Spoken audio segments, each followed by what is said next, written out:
I ghosted my entire family 15 years ago after I found out my best friend got pregnant by my boyfriend, and that my family knew who the dad was the whole time. Now that I'm back, my family's pushing me to forgive them. When I, 33F, was 18 years old and in my senior year of high school, I really believed my life was on a good track. I lived with my parents and 4 siblings, 23M, 22M, 20F, 14F, and spent most of my days hanging out with my best friend Ashley, 18F, or my boyfriend of 3 years Kyle, 20M. Both Ashley's and Kyle's parents were best friends with my parents, so I knew both of them since we were in diapers. We spent holidays together, birthdays, and visited each other all the time as we lived in the same town. Ashley's been my friend for 18 years and she truly was the person I trusted with everything. Sometimes our parents would joke that we are connected by the hip as we were together all the time. I've been dating Kyle for the last 3 years. I believed he was the love of my life and the one I would eventually marry. We were quite serious and even talked about getting married after he finished college. He was a sophomore at that point. Although I had every plan on going to university, I was quite content with the idea of being married to Kyle and being a stay-at-home mom. My parents loved Kyle and supported our relationship. I really was happy. I think I should note here that my sister was also dating Kyle's brother and that all our siblings were very close. One day, at the beginning of the school year, I noticed that Ashley was being very melancholic and detached. After a while of prodding, she finally told me she was pregnant. I was very surprised because I didn't know. She and her boyfriend broke up a while ago and I didn't know she had anyone else like that in her life. I asked her who the father was and she didn't want to talk about it, but in a way implied that the ex was the father. She was absolutely distraught, so I dropped the topic and just consoled her. I was with her when she told her family, and while her parents were disappointed, they promised to support her in whatever she decides. They tried to make her share the dad's name, but she refused and made me promise to stay quiet. They did not know she had a boyfriend at one point. I was there for her for the next 9 months. I went with her for an ultrasound and doctor's appointments. I was there for her when she was bullied in school for being pregnant. I helped her set up the nursery. I was there when she was sick or just felt down. I held a baby shower for her, went shopping with her. I even took some parenting classes with her. We chose names together and she even asked me to be with her in the delivery room when it came time. I noticed that the pregnancy was really taking a toll on her emotionally and physically, and I tried to support her in every way possible. She was my best friend, always there for me, and I loved her. About 2 weeks before her due date, I went to the mall to run some errands and ran into her ex. Although I promised never to contact her, the knowledge of my friend's emotional state sent me into a fit of anger and I confronted him. I gave him a piece of my mind, told him what a piece of shit he was for leaving his ex pregnant and alone and not caring for his unborn child. He was shocked and said that he had no idea what I was talking about. Ashley never told him about the pregnancy, and when I told him she was 9 months pregnant at the time, he said that it was not possible for him to be the father as they broke up over a year ago and had no relations since then. I was confused but apologized for yelling at him in the middle of the mall. After that, he became snarky, said some nasty stuff, and mentioned that maybe I should ask Ashley's friend Kyle if he is the daddy. I didn't really think about his words in any way. Kyle and Ashley have been friends their entire lives. We were always very close, because of our parents' relationship, but they never showed any sign of being anything more. That evening my younger sister and I were preparing to have a movie night. I began ranting to her about confronting Ashley's ex and his words. My sister, who is usually very outspoken, got quiet and didn't really respond to anything I said. After a while, she excused herself and went to the bathroom. I decided to go and get some snacks and went downstairs to the kitchen, and I heard younger sister berating my mother. This part of my memory is really fuzzy as I was dealing with lots of emotions. My sister told my mom about me running into Ashley's ex and his words, and told my mom she no longer wanted to hide from me the fact that Kyle was Ashley's baby's father. I was shocked, absolutely shocked. I stumbled into the kitchen and demanded an explanation. Both my mom and my sister became white as a sheet when they saw me, and my sister started crying her eyes out. My sister explained to me some things I also learned from other people later, that appeared during the end of the summer break. Kyle and Ashley attended the same house party, got drunk, and slept together. Ashley got pregnant and told Kyle, but they were both ashamed and afraid of telling me. They also didn't share this with their parents. Ashley, however, couldn't keep the secret and told her mom and dad, who told Kyle's parents and later told mine as well. This all happened when Ashley was in her first trimester. By her second trimester, all of my siblings, Kyle's and Ashley's siblings, knew about this. Everyone, except for me. I simply cannot explain the way I felt. I was physically ill for the next 3 days and I couldn't speak to anyone. My parents were apologetic but explained that they didn't want to see me hurt or ruin everyone's relationship. I did not speak with Kyle or Ashley, although they bombarded my phone with messages and calls and also came to my house. I refused to see them. At one point Kyle's mom came to our house and my mom allowed her into my room. While I was lying in my bed still ill and just emotionally drained from the betrayal, she tried to convince me to forgive them and how Ashley and the baby need me. I said nothing. 2 weeks later Ashley went into labor. I learned from my parents that she had a hard delivery. She lost a lot of blood and needed an emergency C-section. Kyle apparently was at the birth. I was a complete wreck. Because of the betrayal by both, because I planned to be there and now physically and emotionally couldn't, because I was looking forward to this moment for months. So many reasons. My older sister immediately went to the hospital to be with her boyfriend. My other siblings weren't at home, so I was left alone with my parents.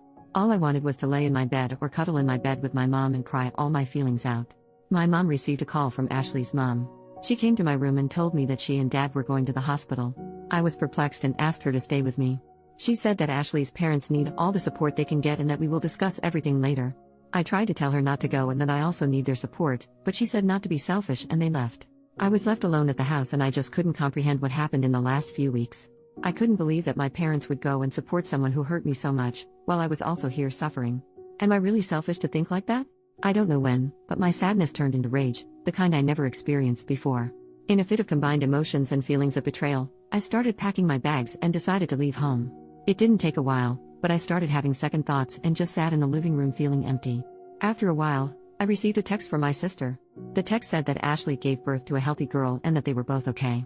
She attached a picture of the newborn and told me they named her Sarah, the name Ashley, and I chose some months ago. She sent a second text a while later, telling me that my parents and she were going to join Ashley's and Kyle's parents in going to a bar in the town to celebrate. I don't remember much after that. I think I was just consumed by everything and my memory is very foggy. I left. I took a train and left. I stayed at a hostel in Phoenix for a while. I got a job at a store and planned to finish high school there. My parents, siblings, Kyle, and Ashley tried to contact me. My mom was sending me a panicked voicemail, demanding me to come back. They also reported me as a missing person, but I don't think it went anywhere as I was 18. Anyway, soon afterward I met Dean, 21M. He also lived in Phoenix and had a complicated relationship with his family. We really connected and became friends soon after. He helped me a lot at that time. I struggled. I had no idea how to take care of myself or how to literally be an adult. He introduced me to his group of friends, helped me finish high school, and moved in with him and his friends. He helped me deal with my pain. I really struggled at one point and also had some regrets. I wanted to see a therapist, but I most definitely couldn't afford it. He was there for me and supported me through everything and I don't think I would have lasted long without him. We began dating after a year. He inherited some money from his grandpa and decided to move across the country to the big city. Although we weren't together for long, he asked me to go with him. I was a bit reluctant because we both had a lot of emotional baggage and I was still very insecure in my situation, but I did go. We moved, got jobs, and tried to survive. Soon after my 21st birthday, we decided to get married. It was a crazy, spontaneous decision, but we did it. I enrolled in university and Dean helped me pay for it. He himself opened a company that took off pretty nicely and we were able to live more comfortably. I was in uni and also worked a part-time job to contribute. We had our ups and downs but somehow survived. After uni, I started working in his company and we slowly built it up. When I look back now, I don't think I was in love with Dean when we got married. I loved him, but I wasn't in love. But he was there for me, always, unconditionally, and today I don't think I could love him more. He is the love of my life. We've been married for 12 years now and we have a 2-year-old son and a 6-month-old son. Sometimes I regretted leaving my family behind, but I just couldn't go back. It was very painful. I felt like my parent chose Ashley and Kyle over me. I did go to a therapist when I was 25 and tried to deal with my emotions. Last year, at the beginning of the pandemic, I received an email from a 14-year-old girl named Evelyn. She explained that she was my niece, my older sister's and Kyle's brother's kid. She knew about me and wanted to meet me. Although I was reluctant to speak to her, we did exchange some emails. Let me note that she did not know what transpired 15 years ago, so the conversations were pretty innocent. We talked about her school, interest, and she talked about my family. I learned I had 10 nieces and nephews. I also learned that Kyle married Ashley 4 years after I left and had 2 sons besides Sarah. My parents continued to have a friendship with Kyle's and Ashley's family, and to me, it really felt like my family continued their normal life, despite me being gone. She tried to talk to me about what happened, but I didn't really think it was my place to explain things to her, so I simply said that relationships change and things happen in life that make us go our separate ways.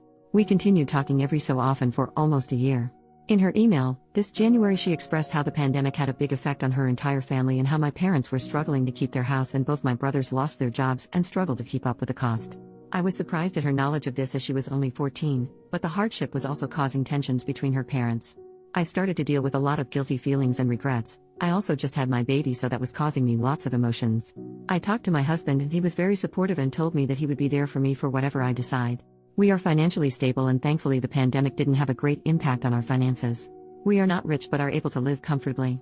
After learning some more details and talking with Dean, we decided to help my parent with their house. A week ago we flew back to my home state. I saw my family for the first time in 15 years. I had so many emotions, regrets, pains from the past, feelings of betrayal. My parent was, I think, relieved to see me. It was just such a weird day. We had a lengthy conversation and agreed to try and have some sort of cordial relationship. It's been so long and I am very awkward with them. Sometimes they feel like strangers. Dean and I spent a week there and we continued to have a conversation, and I truly believe that we were on a path to having a friendly, yet distant relationship. But that my mom started insisting I have a sit-down conversation with Kyle and Ashley. She explained that she wants to go back to the way things were. I told her I refused to talk to them. Although I moved on, I simply have no ties with them now and don't want to rehash anything with them. I told her I am prepared to try and establish a relationship with them as they are my family, and I truly came to care for my niece, but that I don't want anything to do with Kyle, Ashley, or their family. I never demanded them to cease their relationship with their friends, but I don't want one. Dean supports me. My mom called me selfishly and said that I simply must try and heal our relationship. I told her I will not negotiate and that it's on her to decide whether or not she wants to have a relationship with me. She said okay. But 2 days later I received a phone call from Kyle's mom. I never gave her my number and she demanded, I talk with Kyle and Ashley as my return caused tensions in their relationship and their emotional health. I hung up. I called my mom and confronted her. Apparently, she gave that woman my number to heal our family bonds. I told her that she is choosing them over me again. She cried and yelled at me that I am selfish and that she just wants her family back. I just hung up. It's been days since I spoke to any of them, although my mom and Kyle's mom keep on calling. Although I think I am right and I believe I should prioritize my well-being and the well-being and happiness of my husband, who has been behind me 100% and even told my mom off, and my sons, I am starting to have some regrets. I don't know if I should listen to my mom and speak to Ashley and Kyle. I question whether I was overreacting 15 years ago. I'm questioning whether I'm truly being selfish for not actively trying to repair the relationship. I would really appreciate any advice or opinion on what to do in this situation. Suddenly I am questioning the entire course of my life. I am so lost and I don't know what to do. First update, my gosh, it's been 2 years since I posted this. A lot of people have been asking me for an update. First of all, I want to thank all of the wonderful people who have been sending me updates and lovely messages. I'm truly grateful. A lot of things have happened in the last few years, not all great. Without making this 100 pages long, I never mentioned my little sister in my original post. Her relationship with my parents went downhill after I left home, and she went no contact with them when she was 20. I received her number from our older sister, and although it was awkward at first, it's been 15 years after all, we did start speaking again. She was very angry at me for leaving. A lot has happened in her life, and it wasn't the easiest. She has a toddler and a baby of her own, and I have to say that the kids have helped us bond again. She's my best friend and we talk every day. As for my other siblings, I'm in regular contact with both my brothers, although we aren't close. My older sister and I have a good relationship now, but last year we've had a longer period of not speaking. As she is married to Kyle's brother, it was hard for her to deal with all ours and their family drama. We are cool now and I have a lovely relationship with my nieces and nephews. I didn't go to my niece's birthday party. It just seemed like it would be too hard for me. Now to my parents. This one is a little painful for me to write, and at the time it felt like I was reliving all those crappy emotions I had at 18. My mom didn't let up with her pestering over me not talking with Kyle and Ashley. Her calls for that continued for months, even after I was home again. It bordered on emotional blackmail. She blamed me for not honoring her wishes for her friendship problems and health problems, and even accused me of keeping her grandbabies from her. Last June I had my daughter and it seems like that sent her completely over the rail. What I mean by that, 100 plus calls a day, messages every 20 minutes to pester me about random things, sending me updates about people I never want to know about. When she started pestering Dean, I was done. I was afraid to block her, so I spoke to my father. This was probably the first time in the last 17 years that we had a true heart-to-heart conversation. I was emotionally drained, tired from caring for 3 children, and just over everything. I've probably poured all my feeling and emotions onto him. I don't know what happened to them afterward. He doesn't speak much about it. Her calls slowly ceased and something else must have happened because in August he filed for a divorce. My father and I are in regular contact, although I don't think we'll ever be back to normal. Mom is devastated. In August her calls became insane, and apparently not just with me. I've changed my number since then, and as of February, she has not been able to reach me. I've been told by one of my brothers that she has problems with anxiety and depression, and lost a lot of friends. I don't really know whether or not she continues to have a relationship with Kyle and Ashley's family. I don't want to have anything to do with her anymore, nor do I want her near my kids. The things she said to me, about me and about my husband, whom she really doesn't know, and after 15 years of no contact is crazy. Although I regret not having a mom, I feel like trying and fighting to repair the little remnants of our relationship would be a waste of my emotional energy and just pure torture. As for Kyle and Ashley, I've received some calls from Kyle's mom as I mentioned in my original post. I blocked her and no other calls have been received from anyone. I really don't know what they are doing or where they are. I've had no contact with them. The only thing that really happened is that, in August when crap went downhill, my brother-in-law, Kyle's brother, brought me a letter apparently written by Ashley. I've not opened it and I really don't know if I want to. I feel like I've moved on from them, but on the other hand, I'm curious as to what she has to say after so many years. However, that in itself could bring back bad emotions. I'm doing okay now, with my babies and Dean, who is a real trooper in all of this. I'm trying to focus on my family, and I really hope that this is all behind me. To all of you, thank you, again. If anything else happens, I'll try to update sooner. Second update, 1 month later. Dear everyone, I have no idea if anyone will see this, but during the last few months since I posted my update, I have received many messages with advice and words of support. I have no way of thanking you, but know that your words truly mean a lot to me. I try to reply to everyone, but it sometimes takes me a while. A lot of questions have been asked in these messages and I can't answer them all at this time. I plan on updating soon. Just to quickly answer the most common ones. 1. I have not read the letter yet. Soon after updating, I started therapy again in Dean and I decided that it would be best if I gave the letter to my therapist and let him decide when and if I am ever ready to read it. 2. I have not spoken to my mom since the update. I've received messages on Facebook from her and Ashley's mom, which is a first. The latter I didn't even read. I've since deactivated my Facebook for the time being. 3. Neither Kyle nor Ashley tried to contact me via any social media. The only thing I know is that Kyle was asking my brother-in-law for my address or number, but brother-in-law refused them. That's when Ashley gave him the letter. Brother-in-law is in no contact with his family at the moment. 4. They are separated as per my brother-in-law, but he does not know whether they are divorced or not. 5. Last week my dad was in town. He does not know my address and has never been to my house. For the first time in almost 2 decades, we had an open, honest conversation. I have to admit it was a lot and I was not good for a few days afterwards. But it was necessary. I learned a lot about my mom. A lot of you tried to imply there must have been something in her past to make her the way she is, and the time between them learning Ashley was pregnant and my return 2 years ago. It's a lot to unpack and I'll probably be in therapy for a long time. It's a lot really, so I'll have to write a separate update. 6. Also, my little sister. She was not at fault and I never blamed her for hiding the secret from me. She was a teen and she knew it was wrong, but she was put under a lot of pressure by our mom. After I left, her life was hell and our mom was insufferable and blamed her for a lot of things. Again, thank you for your words of support and encouragement. Lots of you sent words for Dean as well and he has read them. You are right, he is the best and I probably would not have been where I am today without him. Please appreciate your families, if they are there for you in good and bad of course. Call your parents and sibling and tell them how much you love them. In moments like this, we realize how much we undervalue the good people in our lives. Thank you and I hope you are all well. Third update, 2 months later in a comment. Hello. She was never bullied before really, it started after she got pregnant. Our state is pretty conservative, so it wasn't well received that she was pregnant, unmarried, and without a partner. There was no physical violence, people were quite mean and kept reminding her of her mistakes. I don't know if people knew that he was the father, I'd always just assumed it was because she was pregnant. I've learned from my dad that apparently they weren't hooking up with each other before, but that could be a lie, but apparently she did like him, so it wasn't really just an awkward, drunk one-night stand with just anyone. Knowing this fact would probably kill me back then, but I sort of assumed without being told. Her ex suspected it. They didn't date anymore at the party, but I think he also never liked Kyle, so seeing them together like that was a red flag. I wasn't a party animal, nor was she, but I don't know if they just went that day.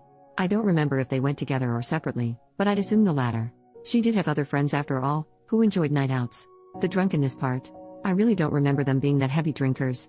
At least I never saw her drunk to the point that she was reckless or had a loss of memory. So I never really believed that part much, but I wasn't there. And really it doesn't matter, drunk or not, it was a betrayal. I read some of Kyle's texts back then. I never answered any of the phone calls or anything. I never spoke to them after I learned that he was the father. I kinda regret that now. Maybe it would have been more beneficial for everyone if I gave them a good earful, expressed all the pain, and gone no contact after that, but I just wasn't in the right state of mind and I was sick a lot back then. This current letter is from her and I haven't read it yet. At this point, I believe that my mom is grieving the loss of a tight family and friendship unit that we had when I was younger and mother relationship. She has yet to realize that none of her 5 kids speak or see her. None of her grandchildren see her. None of us, as far as I know, speak to her. That in itself would be the end for me. I can't imagine what emotional state she must be in. We all agree that she needs psychological or psychiatric help. She refused. Dad and eldest brother tried, but you can't convince someone like that.